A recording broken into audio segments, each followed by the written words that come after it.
दिव्यकीर्तिं भक्तिप्रदां विश्वजनैकवन्द्यां ओङ्कारमूर्तिं श्रुतिशुद्धचित्तां विद्यास्वरूपां शरणं प्रपद्ये।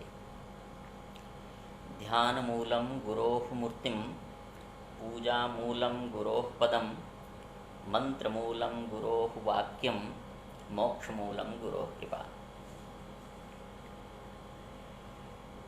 आरब्धेऽस्मिन् शास्त्रप्रौढी कार्यक्रमे अहं न्यायवैशेषिकविभागीयसहायकाचार्यः दुर्गेशपाठकः तत्र भवतां समेषां छात्राणां समक्षं न्यायसिद्धान्तमुक्तावल्याः दिनकरीं टीकां पाठयितुं समुपस्थितोऽस्मि। पाठेऽस्मिन् भवतां समेषां हार्दं स्वागतम् अभिनन्दनं च।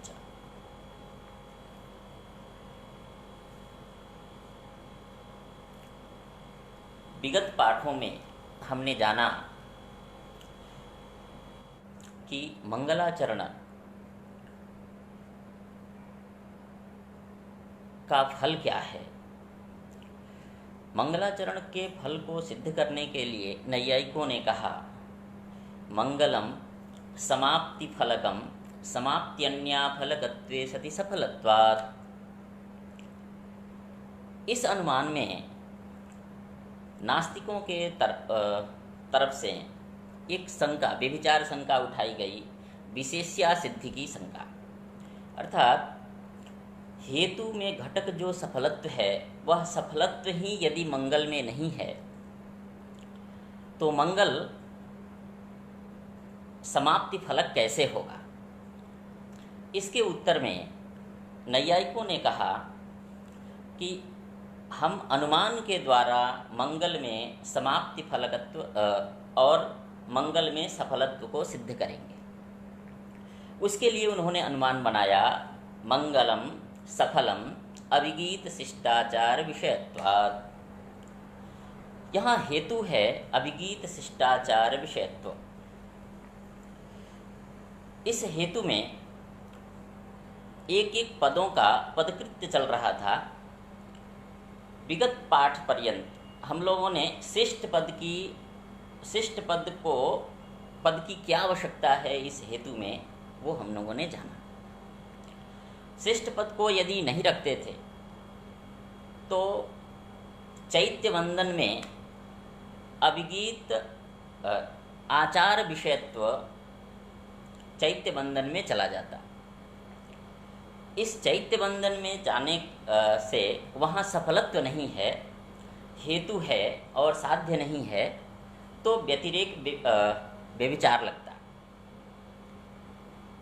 व्यभिचार के परिहार करने के लिए शिष्ट पद हेतु घटकतया आवश्यक है। हेतु घटक शिष्ट पद दे देने से व्यभिचार का परिहार कैसे होगा, उस पर कहते हैं शिष्ट का अर्थ है फल साधनतान से भ्रांति रहितत्वम शिष्टत्वम। अर्थात जो फल, यह इसका फल है, यह इसका कारण है, इस अंश में जिसे भ्रांति न हो उसे हम शिष्ट कहते हैं। चैत्य वंदन किसी भी कार्य का फल, चैत्य वंदन का कोई फल नहीं है और निष्फल कार्य को शिष्ट लोग नहीं करते। तो यदि चैत्य वंदन का कोई फल नहीं है तो उसे कोई शिष्ट नहीं करेगा, तो शिष्ट पद के कह देने से चैत्य वंदन में व्यभिचार नहीं लगेगा। यहाँ तक पाठ हुआ था। अब आगे कहते हैं कि शिष्ट पद के दे देने पर भी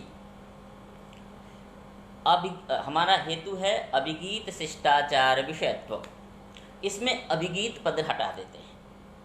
अब हमारा केवल हेतु बनेगा शिष्टाचार विषयत्व। केवल इतना हेतु बनाने पर कहते हैं कि एक सेन याग है। सेन याग का अभिप्राय यह है, सेन एक पक्षी का नाम है जिसे हम बाज, हिंदी में बाज कहते हैं। उस बाज पक्षी की विशेषता होती है कि वह अन्य पक्षियों को शीघ्रता से पकड़कर मार डालता है। तो जैसे बाज पक्षी अन्य पक्षियों को पकड़ करके शीघ्रता से नष्ट कर देता है, वैसे ही सेन याग करने वाला कि सेन याग से शत्रुओं का शीघ्र ही नाश होता है। अतः सेन याग विहित है। वो जो सेन याग है, सेन याग करने से शत्रु का नाश तो हो जाता है, परंतु उसको करने से नरक रूप फल की प्राप्ति होती है। अर्थात सेन याग की निंदा भी की गई है कि सेन याग नहीं करना चाहिए, इससे नरक की प्राप्ति होती है।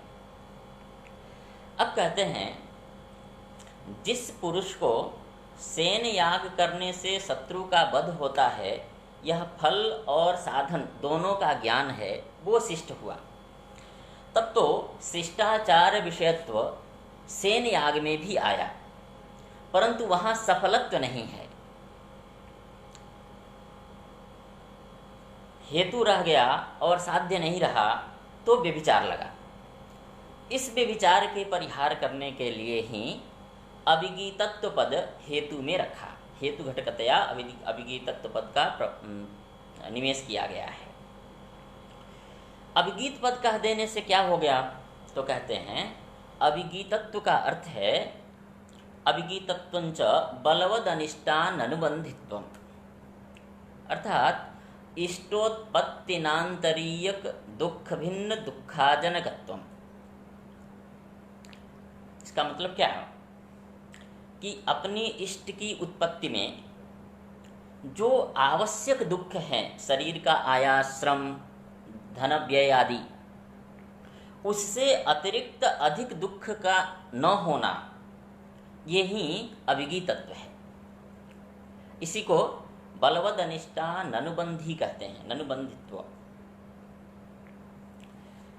प्रकृति में सेन याग में इष्ट है शत्रु मरण, तो सेन याग करने से शत्रु मरण रूपी फल प्राप्त तो होगा, परंतु इसके बाद नरक रूप दुख की प्राप्ति होगी। तो बलवद अनिष्ट का जनक यह सेन याग है, अनुबंधी है, अननुबंधी नहीं है। तो जब हम अभिगीतत्व पद हेतु में लगाते हैं, तो बलवद अनिष्टान अनुबंधित्व विशिष्ट शिष्टाचार विषयत्व सेन याग में नहीं जाता है, वहाँ सफलत्व भी नहीं है, अतः कोई दोष नहीं होता है। तो अभिगीतत्व पद सेन याग में व्यभिचार परिहार करने के लिए रखा गया है। अब बीच में एक शंका होती है कि सेन याग करने से शत्रु का वध रूपी फल की प्राप्ति तो हो ही रही है, तो शत्रु वध रूप फल की प्राप्ति हो जाने से वह याग सफल हुआ। अब सफल होने से शिष्टाचार विषयत्व जिस सेन याग में है, वहाँ सफलत्व भी आ गया। और यदि वो सफल है तो पुनः अभिगीत पद रखने की क्या आवश्यकता है? अर्थात अभिगीत पद यदि न भी रखें तो भी कोई व्यभिचार नहीं लगेगा, क्योंकि जहाँ जहाँ शिष्टाचार विषयत्व है, शिष्टाचार विषयत्व सेन याग में है, वहाँ शत्रु वध रूपी, शत्रु मरण रूपी फल भी है, तो सफलत्व भी आया। तो जहाँ जहाँ हेतु है, वहाँ वहाँ यदि साध्य है, तब तो सद हेतु ही हो गया, कोई व्यभिचार आदि नहीं हुए। फिर अभिगीत पद रखने की आवश्यकता क्या है? तब कहते हैं, यहाँ पर सफलत्व का अर्थ केवल फलवान होना नहीं है, अपितु बलवद अनिष्टान अनुबंधित्व विशिष्ट इष्ट साधनत्व रूप सफलत्व है। सफलत्व का अर्थ केवल फलवान होना नहीं, अपितु बलवद अनिष्टान अनुबंधित्व विशिष्ट इष्ट साधनत्वम सफलत्वम, अर्थात बलवद अनिष्ट का अननुबंधी होते हुए जो इष्ट का साधन हो, वही सफल होगा। कहते हैं, इतना करने की आवश्यकता क्या है? यदि हम सफलत्व हमारा साध्य है तो हम सफलत्व को ही साध्य रखें। बलवद अनिष्टान अनुबंधित विशिष्ट इष्ट साधनत्व रूप इतने बड़े सफलत्व अर्थ करने की आवश्यकता क्या है? तो कहते हैं कि यदि सफलत्व का ऐसा अर्थ न करें तो सेन याग करने के उपरांत शत्रुवध रूप तात्कालिक फल प्राप्त होने के पश्चात जैसे भविष्य में नरक रूपी बलवत दुख मिलता है, उसी प्रकार से मंगलाचरण करने के पश्चात समाप्ति रूपी तात्कालिक फल मिलने के बाद भविष्य में यदि कोई बलवत दुख न हो, इस आशंका से व्यक्ति की मंगलाचरण में प्रवृत्ति ही नहीं होगी। इस आशंका का परिहार तभी संभव है जब हम सफलत्व को बलवद अनिष्टान अनुबंधित विशिष्ट इष्ट साधनत्व ऐसा अर्थ रखें। अर्थात यह कहें कि यह मंगल तात्कालिक समाप्ति रूपी फल प्रदान तो करेगा ही, भविष्य में कोई अनिष्ट भी नहीं करेगा। जब ऐसा निश्चय हो जाएगा तभी व्यक्ति की प्रवृत्ति इसमें होगी। इसलिए मंगलम सफलम अभिगीत शिष्टाचार विषयत्वात् यहाँ पर सफलत्व को बलवद अनिष्टान अनुबंधित विशिष्ट इष्ट साधनत्व इतना बड़ा अर्थ करना ही पड़ेगा।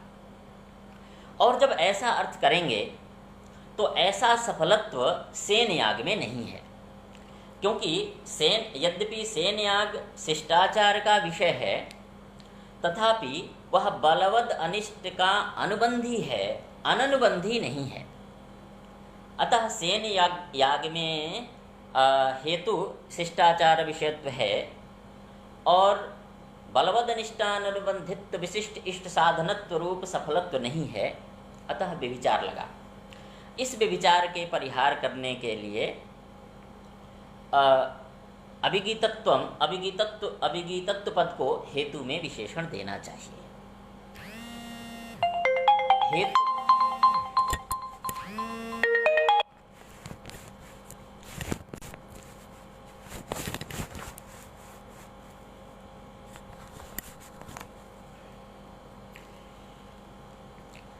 क्षम्यताम, हेतु में अभिगीतत्व विशेषण दे देने पर अभिगीत शिष्टाचार विषयत्व सेन याग में नहीं है और सफलत्व भी नहीं है, तो हेतु भी नहीं रहा, साध्य भी नहीं रहा, तो कोई व्यभिचार आदि दोष नहीं होंगे। यही दिनकरी में लिखा है, शिष्टाचार विषयत्वं सेन यागादौ अपि अस्ति इत्यतः अभिगीतैति। अभिगीतत्वञ्च बलवदनिष्टान अनुबन्धित्वं तेन सेनादौ प्रवृत्ति उपयुक्त बलवदनिष्टान अनुबंधीष्ट साधनत्व रूप साध्याभावेपि न व्यभिचारः, ऐसा दिनकर ने लिखा है। अब कहते हैं कि मूल में लिखा था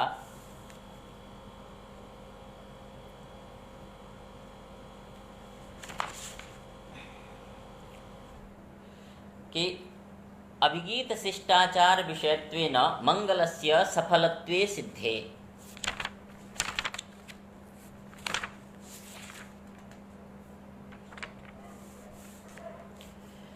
सफलत्वे सिद्धे, सिद्धे का अर्थ है अनुमिते, अर्थात अब हमारा अनुमान बना मंगलम सफलम अभिगीत शिष्टाचार विषयत्वात्, ऐसा हम अनुमान करेंगे।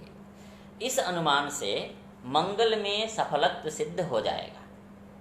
जब मंगल में सफलत्व सिद्ध हो जाएगा तो जो पहला अनुमान था मंगलम समाप्ति फलकम समाप्त्यन्या फलकत्वे सति सफलत्वात्, उस अनुमान में जो हेतु घटक विशेष्या सिद्धि की आशंका थी, उस आशंका का परिहार हो जाएगा।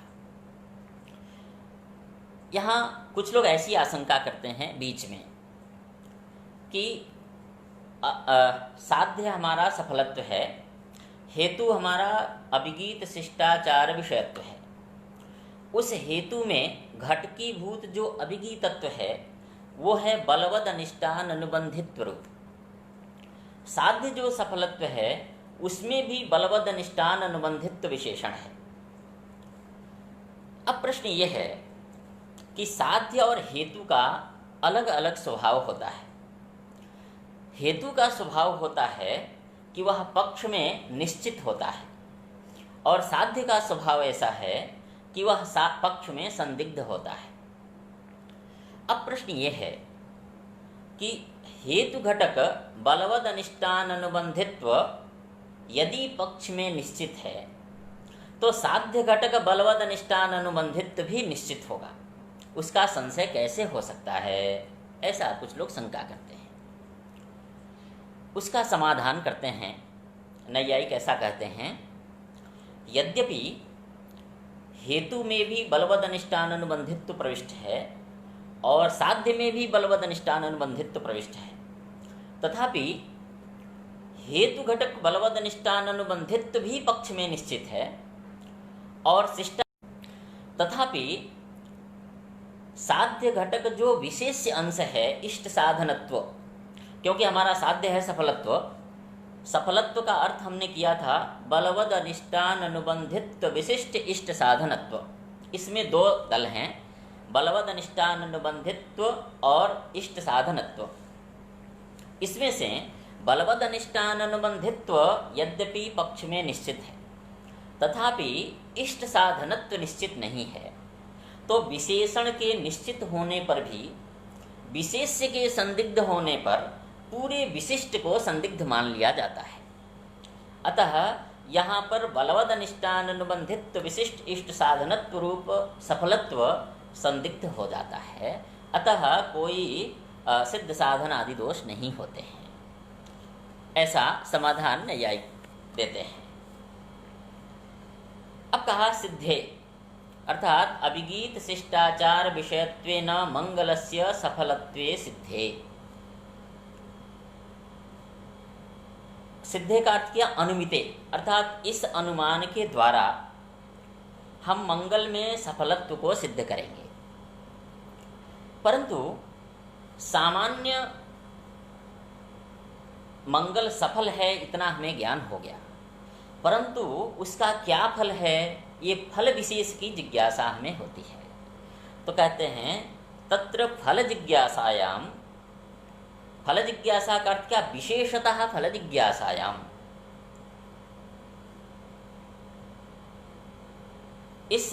यह मंगल सफल तो है परंतु इसका फल विशेष क्या है, तब वहाँ एक नियम आता है कि फल दो प्रकार के हैं, एक उपस्थित और एक अनुपस्थित,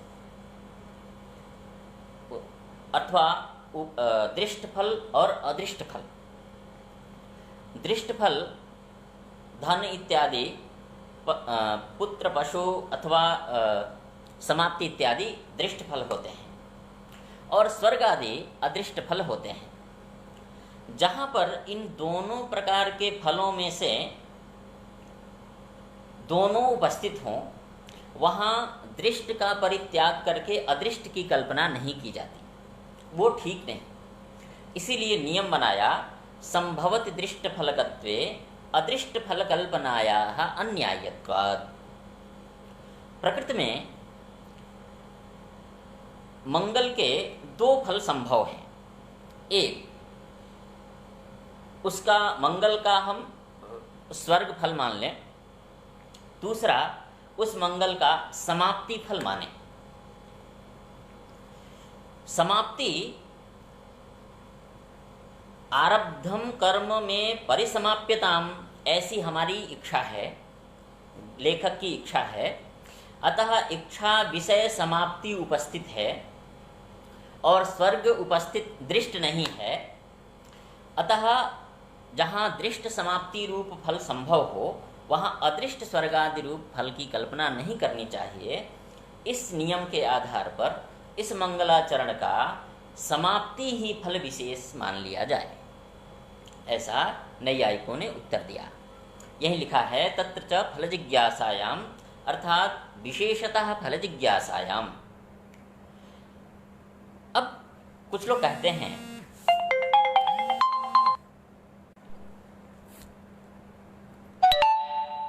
कि गंगा स्नान करते हैं, गंगा स्नान के दो फल होते हैं। एक, गंगा में स्नान करने से हमारे शरीर की शुद्धि होती है, अर्थात मल का अपहार होता है। तो मल का अपनयन, मलापनयन एक फल हुआ। दूसरा फल है स्वर्ग। गंगा स्नान करने से स्वर्ग की प्राप्ति होती है। यहाँ पर चिंतन किया गया तो यद्यपि गंगा स्नान से दृष्ट मलापनयन रूपी फल संभव था, फिर भी शास्त्रकारों ने गंगा स्नान का फल स्वर्ग ही माना, दृष्ट फल नहीं माना। दृष्ट मलापनयन आदि जो फल हैं उसको नहीं माना, गंगा स्नान का स्वर्ग फल होता है, ऐसा उन्होंने कहा। प्रकृति में ऐसे ही जैसे वहाँ मलापनयन रूप दृष्ट फल के संभव होने पर भी स्वर्ग रूप अदृष्ट फल की कल्पना की जाती है, उसी प्रकार इस प्रकृति में भी मंगलाचरण का दृष्ट फल यद्यपि संभव है समाप्ति, तथापि हम दृष्ट फल समाप्ति रूपी दृष्ट फल का परित्याग करके अदृष्ट स्वर्गादि रूप फल को ही क्यों न स्वीकार करें, ऐसा किसी ने शंका किया।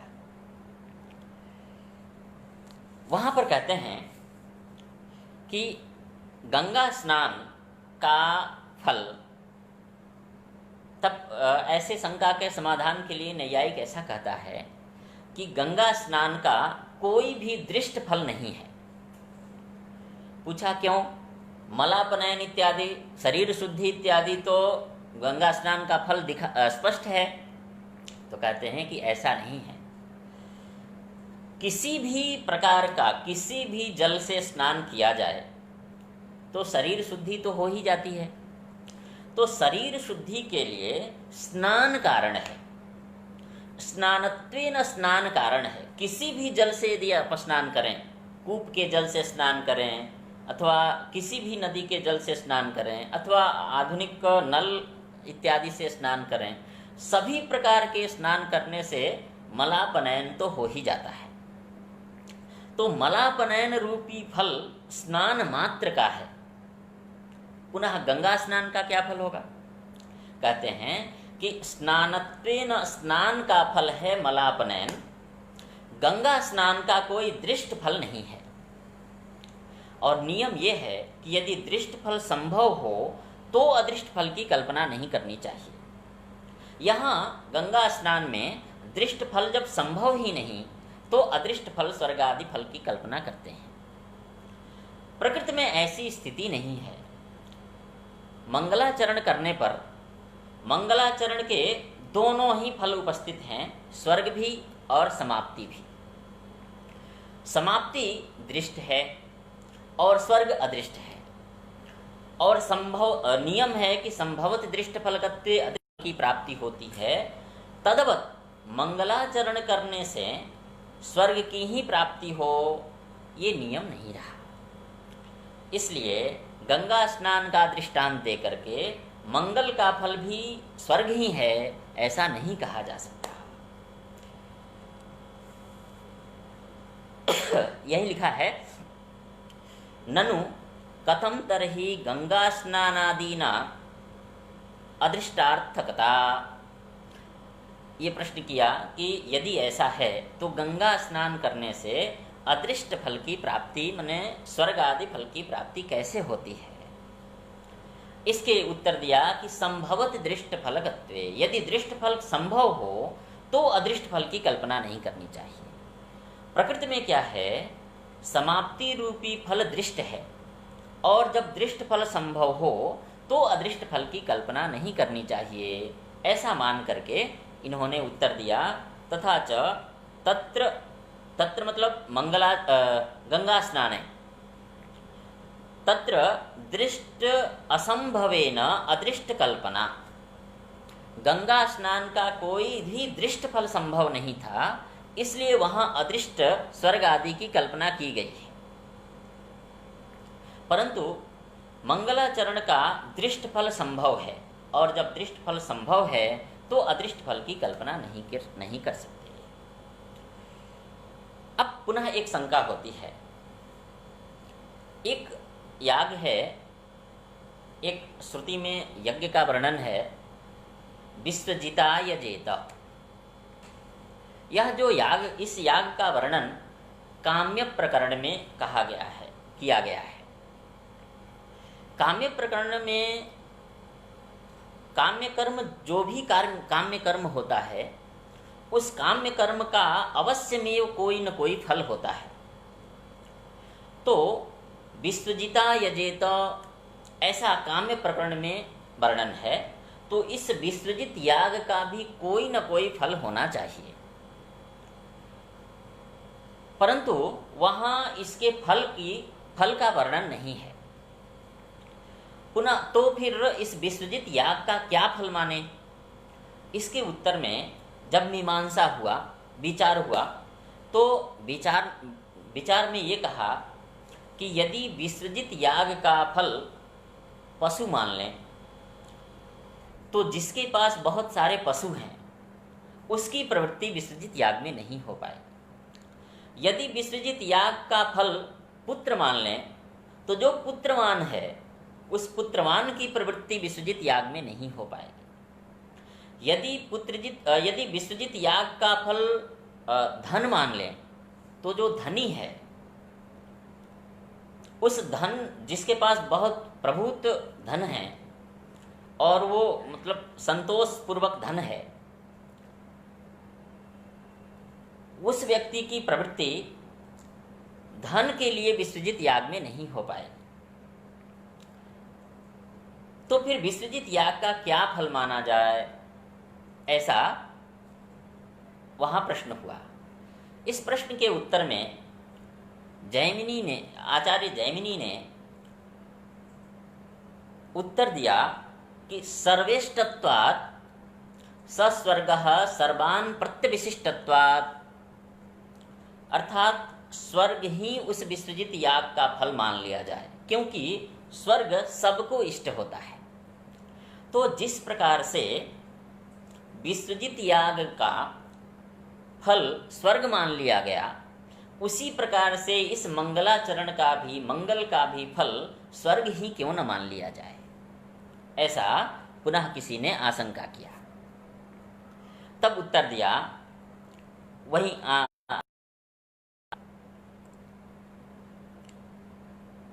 ननु तर्हि विश्वजित न्यायात् स्वर्ग एव इष्टम कल्प्यताम अतः उपस्थितत्वादिति। तब उन्होंने उत्तर दिया कि ऐसा नहीं। यद्यपि मंगलाचरण का स्वर्ग फल हो सकता है, परंतु स्वर्ग फल कब कल्पना की जाए? जब कोई उपस्थित फल संभव न हो। मंगलाचरण में समाप्ति रूपी फल उपस्थित है, और जब फल उपस्थित है तो अनुपस्थित फल की कल्पना करना ठीक नहीं, क्योंकि उपस्थितम परित्यज्य नानुपस्थित कल्पनम। उपस्थित फल का परित्याग करके अनुपस्थित फल की कल्पना नहीं करनी चाहिए। इसलिए यह जो फल है स्वर्गादि, इस मंगलाचरण का स्वर्गादि फल संभव नहीं है, स्वर्गादि फल की कल्पना हम नहीं कर सकते, अपितु समाप्ति ही इस मंगलाचरण का फल है, ऐसा नैयायिक ने उत्तर दिया। क्यों? समाप्ति उपस्थित कैसे है? अभी तो ग्रंथकर्ता मंगलाचरण करने में प्रवृत्त हुआ है, और जो व्यक्ति इदानीं मंगलाचरण कर रहा है उसके पास समाप्ति उपस्थित कैसे हो गई? तो कहते हैं कामना का विषय, कामना विषयत्वेन समाप्ति उपस्थित है। इच्छा का विषय समाप्ति है। कैसी इच्छा है? आरब्धम कर्म में निर्विघ्नं परिसमाप्यताम, ऐसी इच्छा है। जो ग्रंथ लेखन में प्रवृत्त हुआ है, उस लेखक की इच्छा है कि मेरे द्वारा आरंभ किया गया ग्रंथ निर्विघ्नता पूर्वक परिसमाप्त हो जाए, ऐसी इच्छा का विषय समाप्ति है। और उस समाप्ति की इच्छा विषयत्वेन समाप्ति के वहाँ उपस्थित होने से हम समाप्ति को उपस्थित मानते हैं, और जब समाप्ति उपस्थित है तो अनुपस्थित स्वर्ग आदि फल की कल्पना हम नहीं कर सकते। यही लिखा है, आरब्धम कर्म में निर्विघ्नं परिसमाप्यताम इति ग्रंथादौ प्रवृत्ति पुरुष कामना विषयत्वेन परिशेषानुमानेन अनुमाने प्रवर्तमानस्य उपस्थितत्वात् इत्यर्थः। अर्थात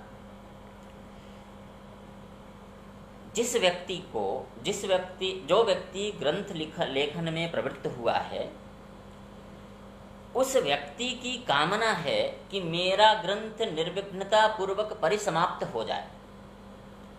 इस कामना से वो प्रवृत्त हुआ है, तो उसकी कामना का विषय जो समाप्ति है वो समाप्ति उपस्थित है, और उस कामना विषय समाप्ति के उपस्थित होने पर अनुपस्थित स्वर्ग आदि फल की कल्पना हम नहीं कर सकते, समाप्ति ही फल मानना होगा मंगल का, ऐसा नैयायिकों ने उत्तर दिया। आगे कहा, कल्प्यते अर्थात अनुमीयते, अनुमान करते हैं। कैसे अनुमान करेंगे? मंगलाचरण का कोई अदृष्ट फल नहीं है। क्यों नहीं हो सकता? क्योंकि हेतु बनाएंगे संभव दृष्ट फलकत्व। हमारा अनुमान का आकार बनेगा मंगलम अदृष्टाफलकम संभव दृष्ट फलकत्वात् भोजनवत्। जैसे भोजन करने का दृष्ट फल है तृप्ति, तो यदि भोजन का दृष्ट तृप्ति रूपी फल के संभव होने से हम भोजन का अदृष्ट स्वर्ग आदि फल नहीं मानते, उसी प्रकार से इस मंगलाचरण का यदि दृष्ट फल संभव है, समाप्ति रूपी दृष्ट फल संभव है, तो हम अदृष्ट रूपी फल उसको स्वीकार नहीं करते।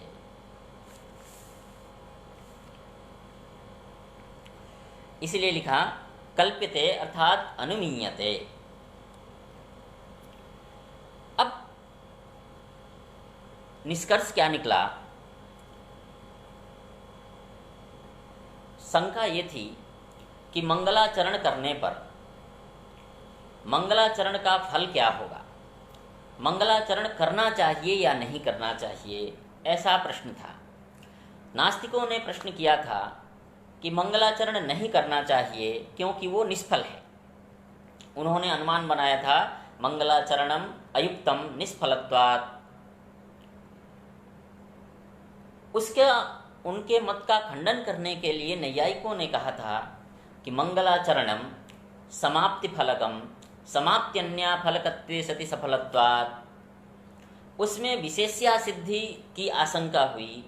विशेष्या सिद्धि की आशंका परिहार करने के लिए नैयायिकों ने दूसरा अनुमान किया, मंगलम सफलम अभिगीत शिष्टाचार विषयत्वात् दर्शादिवत। इस अनुमान के द्वारा जब मंगल में सफलत्व सिद्ध हो गया तो जो विशेष्या सिद्धि पूर्व अनुमान में किया गया था उस विशेष्या सिद्धि का परिहार हो गया। विशेष्या सिद्धि का परिहार होने से क्या हुआ? मंगलम समाप्ति फलकम समाप्त्यन्या फलकत्वे सति सफलत्वात्। यहाँ पर समाप्त्यन्या फलकत्वे सति सफलत्व हेतु मंगल में समाप्ति फलकत्व को सिद्ध कर देगा।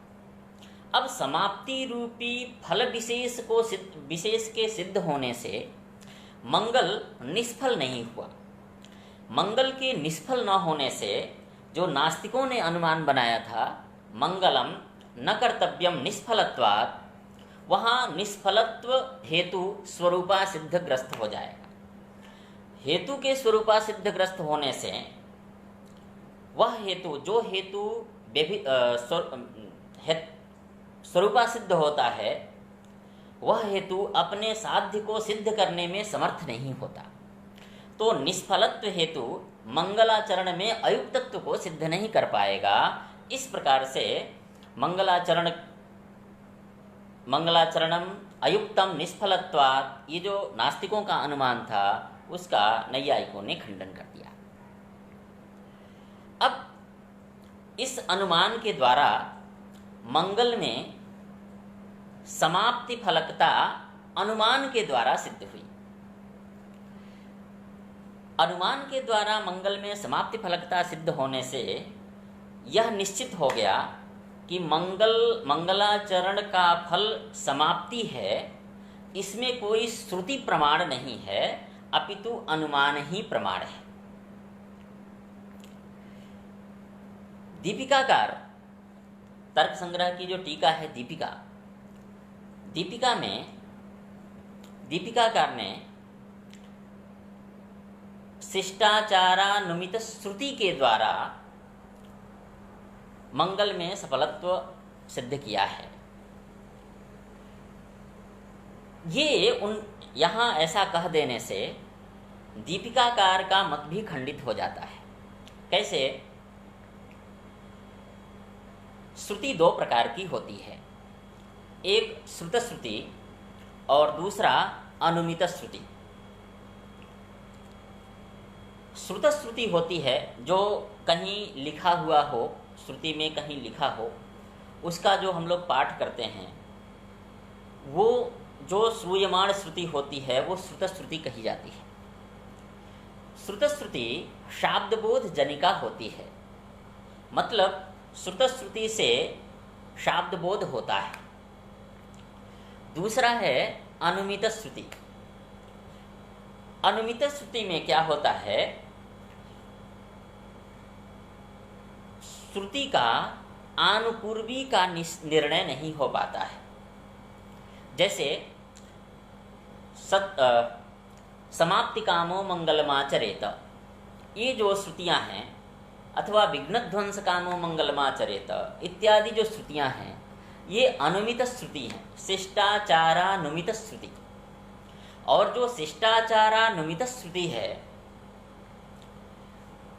ये जो अनुमित श्रुति होती है, ये शाब्दबोध जनिका नहीं होती, हम इसे बोधक नहीं मानते। क्यों?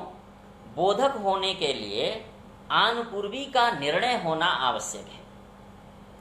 जैसे कमल है, तो कमल की आनुपूर्वी निर्णीत है, ककारोत्तरवर्ती, अकारोत्तरवर्ती, मकारोत्तरवर्ती, अकारोत्तरवर्ती, लकारोत्तरवर्ती अत्व, ये जब तक निश्चित है तभी तक कमल शब्द से हम पंकज रूपी अर्थ का बोध करते हैं। प्रकृति में जो अनुमित श्रुति है, अनुमित श्रुति में आनुपूर्वी का निर्णय नहीं हो पाता है, और जब तक आनुपूर्वी का निर्णय न हो तब तक वह शब्द अपने अर्थ का अर्थबोधन कराने में समर्थ नहीं होता। तो समाप्ति कामो मंगलमाचरेत, विघ्नध्वंस कामो मंगलमाचरेत इत्यादि जो भी श्रुतियां हैं, ये सभी श्रुतियां श्रुत श्रुति होने के कारण बोधक नहीं है। बोधक न होने से, क्यों बोधक न होने का कारण यही है कि उनके आनुपूर्वी विशेष का निर्णय नहीं हो पाया है। इसलिए मंगलाचरण समाप्ति का कारण है, इसमें श्रुति प्रमाण नहीं है, अपितु अनुमान ही प्रमाण है, ऐसा इन्होंने कहा, दिनकर ने कहा है। यही लिखा है, अनेन च मंगलस्य समाप्ति हेतुत्वे अनुमानमेव प्रमाणम न तो शिष्टाचारानुमिता श्रुति।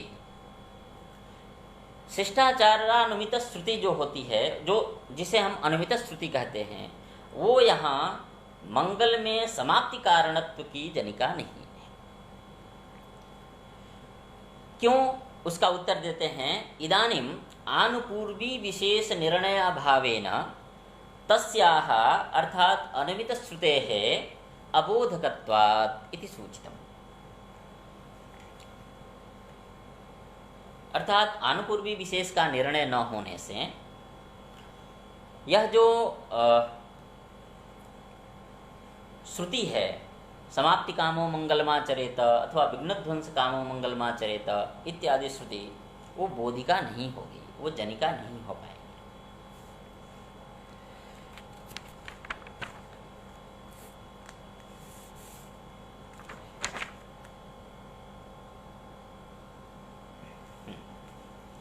अब कहते हैं कि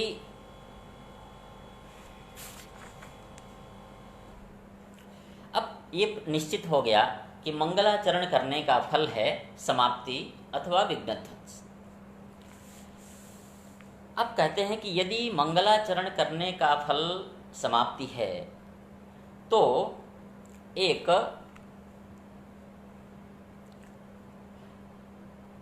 व्यतिरेक व्यभिचार का उद्भावन कर रहे हैं। व्यतिरेक व्यभिचार कहाँ लग रहा है? कुछ नास्तिक ग्रंथों में, नास्तिकों के ग्रंथों में मंगलाचरण नहीं होता परंतु समाप्ति हो जाती है। बहुत सारे ऐसे ग्रंथ मिलते हैं जहाँ मंगलाचरण नहीं है और समाप्ति हो गई। इसको व्यतिरेक व्यभिचार कहते हैं। व्यतिरेक व्यभिचार का अभिप्राय है जहाँ पर कारण न हो और कार्य हो जाए, कारण के न रहने पर भी यदि कार्योत्पत्ति हो जाती है तो उसको व्यतिरेक व्यभिचार कहते हैं। व्यतिरेक व्यभिचार कारणता ग्रह का विघटक होता है। कैसे होता है? तो कहते हैं व्यतिरेक व्यभिचार का लक्षण है कार्याधिकरण वृत्य भाव प्रतियोगित्व। जैसे कहीं घट और दंड में समन्वय करते हैं अथवा राशभ और घट, कार्याधिकरण वृत्य भाव प्रतियोगित्व व्यतिरेक व्यभिचारित्व। कार्य है घट, घट का अधिकरण हुआ कपाल, उस कपाल में रासभ का अभाव है तो कार्याधिकरण वृत्ति जो अभाव रासभाभाव तत्प्रतियोगित्व रासभ में आया तो कारणत्वेन अभिमत रासभ का अभाववत कपाल में घट रूप कार्य विद्यमान है। यही व्यतिरेक व्यभिचार होता है। यदि कारणत्वेन अभिमत रासभ को स्वीकार करते हैं तो यहाँ व्यतिरेक व्यभिचार लगता है। प्रकृति में भी ऐसा ही है। कारण का लक्षण है कार्य नियत पूर्ववृत्तित्व कारणत्व, नियतत्व व्यापकत्व। अर्थात उसका पूर्ण लक्षण बनाएंगे तो लक्षण बनेगा कार्याव्यवहित प्राक्षण वृत्य भावा प्रतियोगित्वे सति कार्याव्यवहित प्राक्षण वृत्तित्व। ये कारण का लक्षण बनेगा। नियत का अर्थ है व्यापक, व्यापकत्व का अर्थ है तदधिकरण वृत्य भाव अप्रतियोगित्व, भावा प्रतियोगित्व। कार्य व्यापकत्व नाम कार्याधिकरण वृत्य भावा प्रतियोगित्व। कार्याधिकरण वृत्य भावा प्रतियोगित्व ये कार्य नियतत्व हुआ, कार्य व्यापकत्व हुआ। और व्यतिरेक व्यभिचार कैसा है? कार्याधिकरण वृत्य भाव प्रतियोगित्व।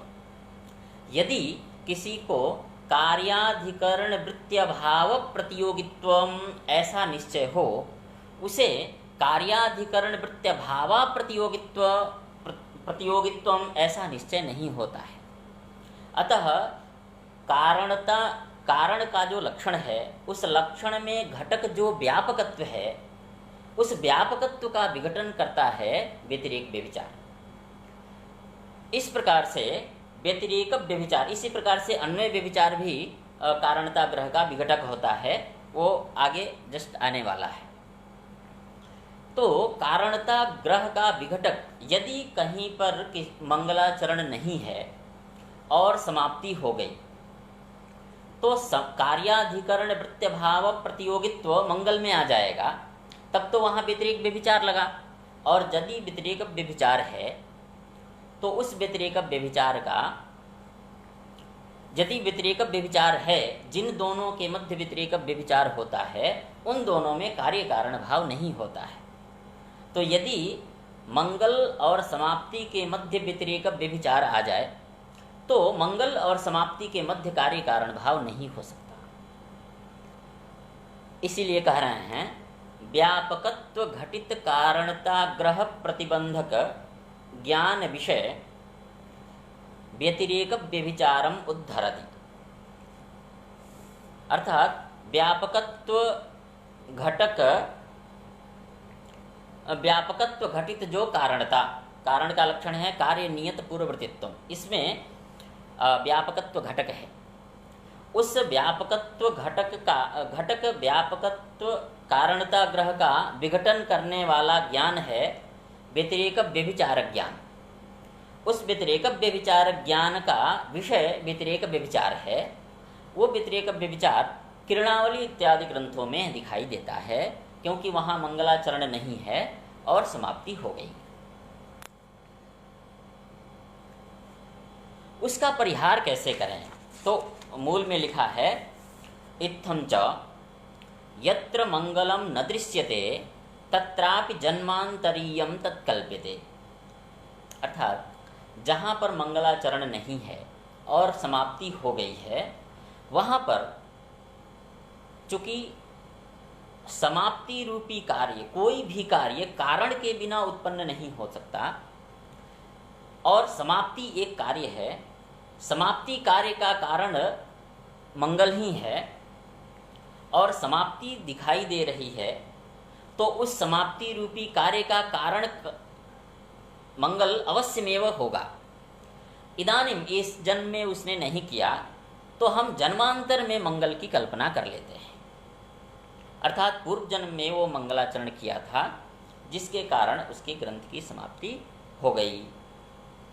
यही लिखा है इत्थं च यत्र मंगलम न दृश्यते यत्र किरणावल्यादौ मंगलम न दृश्यते तत्र किरणावल्यादौ जन्मांतरीय मंगलम कल्प्यते। जन्मांतरीय मंगल की वहाँ हम कल्पना कर लेते हैं। हाँ, अब दिनकरी पढ़ते हैं। मंगलस्य समाप्ति फलकत्वे सिद्धे चैत्यर्थ तत्रापि अर्थात नास्तिक ग्रंथेपि तत् मंगलम कल्प्यते अर्थात अनुमीयते। अर्थात वहाँ पर मंगलाचरण का हम अनुमान करते हैं। कैसे अनुमान करते हैं? समाप्ति रूपी कार्य को देख करके। अनुमान का आकार कैसा होगा? नास्तिकात्मा जन्मांतरीय मंगलवान ग्रंथ समाप्ते है। अर्थात ग्रंथ समाप्ति रूपी कार्य को देख करके उस नास्तिक आत्मा में जन्मांतरीय मंगल का हम अनुमान करेंगे। इस प्रकार से हम व्यतिरेक व्यभिचार का परिहार करेंगे। कार्य, इसलिए लिखा कार्य रूप समाप्ते है इति शेषः। ग्राह्य संदेह पर्यवसन्नस्य पूर्वोक्त व्यभिचार संशयस्य कारणतानुमितौ अप्रतिबंधकत्वात् व्यभिचार निर्णयस्य च अभावात् इति भावः। अब प्रश्न ये है कि पूर्व जन्म में वह मंगलाचरण किया था कि नहीं, कैसे पता चलेगा? यदि पूर्व जन्म में वो मंगलाचरण न किया हो, अब यहाँ दो पक्ष हो जाते हैं। यदि पूर्व जन्म में मंगल किया था, इस पक्ष में कोई व्यभिचारादि दोष नहीं है, तब तो मंगलाचरण पूर्व जन्म में है और ग्रंथ की समाप्ति हो गई तो व्यभिचारादि नहीं हुए। यदि पूर्व जन्म में भोग के द्वारा उसने भोग अथवा प्रायश्चित्त के द्वारा अपने पापों का नाश किया, विघ्नों का नाश किया, और उसके बाद उसके ग्रंथ की समाप्ति हो गई, इस मत में, इस अवस्था में व्यतिरेक व्यभिचार तो बना रहेगा। परंतु पूर्व जन्म में भोग ही है अथवा पूर्व जन्म में मंगल ही है, ऐसा निश्चय नहीं है। निश्चय न होने से संशय हुआ। अर्थात पूर्व जन्म का जो मंगल है अथवा नहीं, ये संदिग्ध हो गया। अब मंगलाचरण के संदिग्ध होने से व्यभिचार का भी संदेह हो गया। व्यभिचार का संदेह होने से प्रकृति में प्रकृति में जो व्यभिचार संशय है वो साध्य संशय स्वरूप है। इसका विस्तृत वर्णन हमने पिछले पाठ में किया था कि ग्राह्य संशय व्यतिरेक व्यभिचार संशय स्वरूप कैसे होता है, वो विगत पाठ में हमने जाना।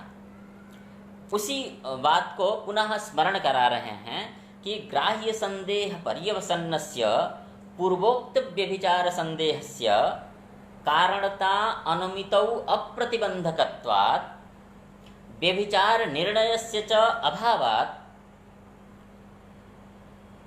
यहाँ पर व्यतिरेक व्यभिचार का संशय इस अनुमिति में साध्य संशय स्वरूप है, और साध्य संशय स्वरूप होने के कारण वो पक्षता विधेया अनुमिति में कारण है, प्रतिबंधक नहीं है। इसलिए व्यतिरेक व्यभिचार यहाँ इस अनुमिति में बाधक नहीं हुआ। व्यतिरेक व्यभिचार के बाधक न होने पर भी व्यभिचार दो प्रकार के हैं, एक अन्वय व्यभिचार और व्यतिरेक व्यभिचार। अन्वय व्यभिचार कारणता ग्रह का प्रतिबंधक, दोनों ही प्रकार के जो व्यभिचार होते हैं वो कारणता ग्रह में बाधक होते हैं। यद्यपि यहाँ पर व्यतिरेक व्यभिचार कारणता ग्रह का विघटक नहीं हो पाया, अतः एक अन्य व्यभिचार जो कारणता ग्रह का विघटक हो सकता है उसको यहाँ प्रतिपादन कर रहे हैं। यह आगे का पाठ कल से अग्रिम पाठ में होगा। सर्वेभ्यो नमो नमः।